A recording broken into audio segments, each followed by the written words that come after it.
Guys, may sumama sa akin na pusa. Galing ako naghatid sa kanto. Oh. Ang cute ng pusa. Si Baby! Hello! Yan oh.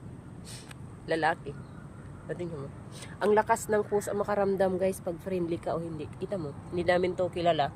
Nakita lang namin sa daan. Ayan oh. Doon na si ate. Kaya ate din na ganito din siya. Doon na si ate sumakay na ng school bus niya. Tapos ngayon, uuwi na ako sa bahay. Sumunod siya guys.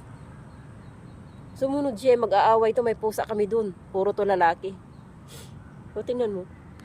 Yung mga pusa maano sila guys. Mabilis silang makarecognize kung ikaw friendly ba sa mga hayop. Except na lang sa tao na hayop. Hayop na tao. Ano ba? Nasaan na? Sumunod siya guys. Oh. Okay lang kung wala kaming pusa. Hindi, babalik to kasi may pusa din kami doon. May mga aso pa. Dito lang to susunod.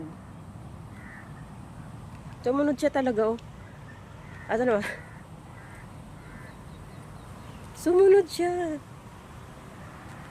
Kasi si ate sumakay na ng bus. Tapos ngayon, pauwi na ako sa bahay. Sumunod siya. Hello.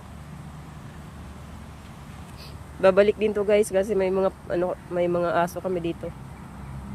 Bye-bye. Oh, kawawa naman. Pero may-ari to kasi malinis. Lumabas lang siguro mga to sila. Naghanap ba ng jowa ba? Charis. Hindi lang tao naghanap ng jowa guys, pati yung hayop din. Mga inhit ito sila, inhit. Bye. Asan na? Kawawa. Yung malamlam pa yung mata natin guys. Masama pa yung natin guys. Not feeling well ang auntie nyo. Ang sarap ampunin kaso may mga pusa kami, may mga aso din.